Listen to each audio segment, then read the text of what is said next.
Our voices are no longer used as indexes for our character. Whereas, I mean, that's a quote directly from Benjamin Disraeli. If we go back into our history, our voices were right at the very core, the substance of who we were. That's the meaning of the word persona. Persona means through sound. So somebody's absolute integrity or quality was literally resonated through their sound. So the Romans and the Greeks worked on it.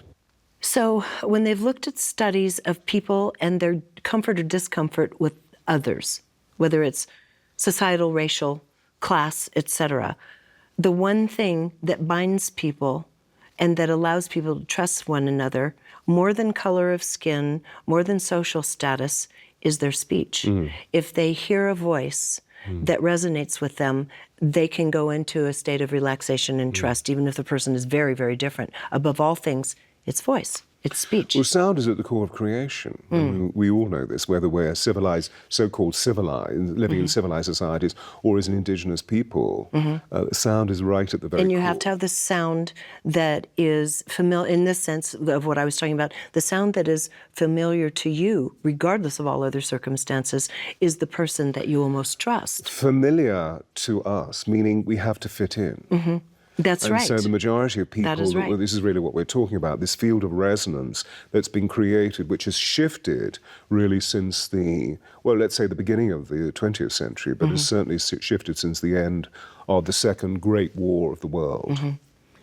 There's a woman named Ani Williams. I don't know if you've ever heard of her, but what she does is, and you know other people who do voice analysis, and they go through and it shows you a graph of the notes that are prominent and missing in your voice. Now, one thought is we should have all aspects, the entire range in our voice, but is that even true? Or are there people where you simply resonate in these few areas and that is your full voice? Or are we all missing pieces of ourselves? Well, if we're really sounding from our note, we're sounding from the very center of our compass, we're in harmony.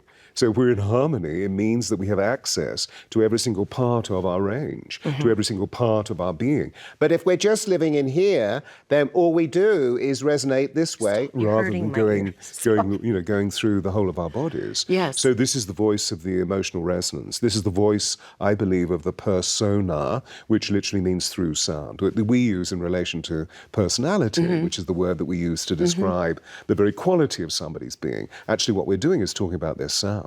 So let's talk about sound today, and then we're going to get into some of what you teach, so we can find a takeaway in this. Everybody can find their takeaway. Listening to voices today is very painful, even news anchors. It used to be you had to have kind of a resonant, smooth, beautiful voice, male or female, in order to be a news anchor.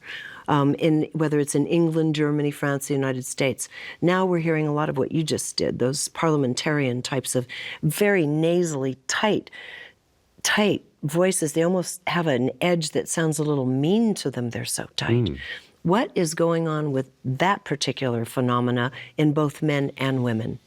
Well, it's produced by a state of supreme physical tension, number one. Secondly, it's a voice that has, for the individual, a ring of authority, because they're only living here. They don't have to live down here. They don't have to feel something. They're just living in the pixelation of opinionation and arguing about their own opinions rather than moving into this area where we start to experience value. So there's no breathing that's happening between Well, I mean, here. the first thing that happens is that you squidge the back of the tongue. This is my tongue. So you squidge it right up against the soft palate. And so all you do is produce nasality down through the nasal passages. And so I feel a characterization coming on, But suddenly it does that. But if I drop the back of my tongue, the whole of my throat opens and the resonance opens through the whole of my being. The channel of the voice opens. But it comes through supreme tension. Most of us are running around scared all the time. And I feel that the people that you're speaking about, who are at the moment, for example, in this great nation, who are leading mass media communications, that there's a tremendous amount of competition within their own status to stay there as anchor people to bring whatever news they wish to bring forth.